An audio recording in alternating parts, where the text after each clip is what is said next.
What's the deal, YouTube? Now, before we start the video, this is a public service announcement. I just want to let y'all know so y'all won't be drilling me in the comments, because I feel like I progressed in this video, and I just feel like I could have got a better cut. To be honest, I feel like the cut was a 7 out of 10. I just need to find me a better barber, because I don't know what's wrong with these barbers out here.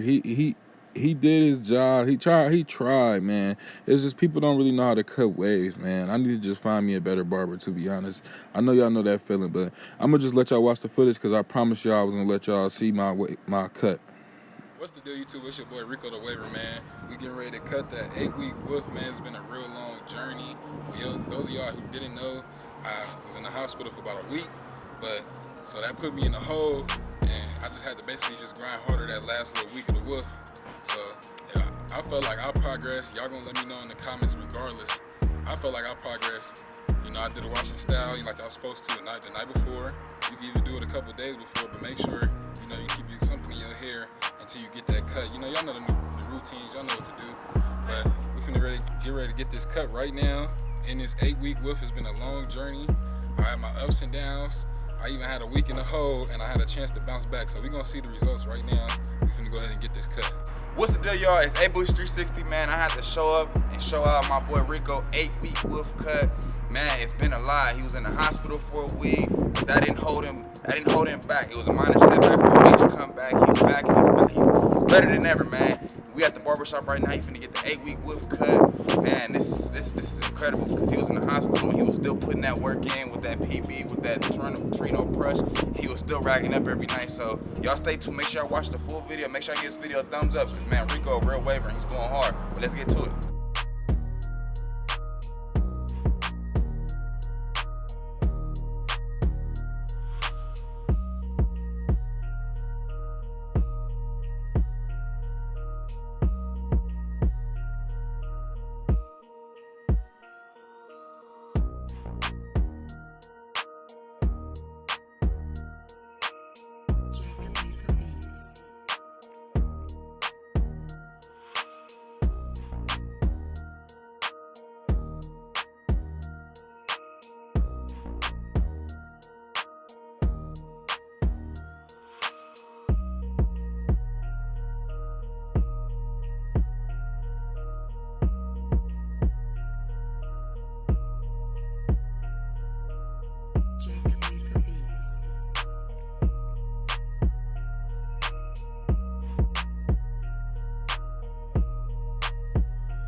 Yeah, man, that was the 8-week wolf, man.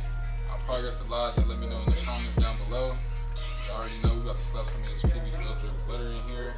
Get it real nice and shiny. You only need a dime size amount. Get it in there. That was 8 weeks, man. Y'all let me know down in the comments. Don't forget to like, comment, subscribe. You know, share with your friends, let everybody know. And let me know how y'all felt about the wolf. Awa.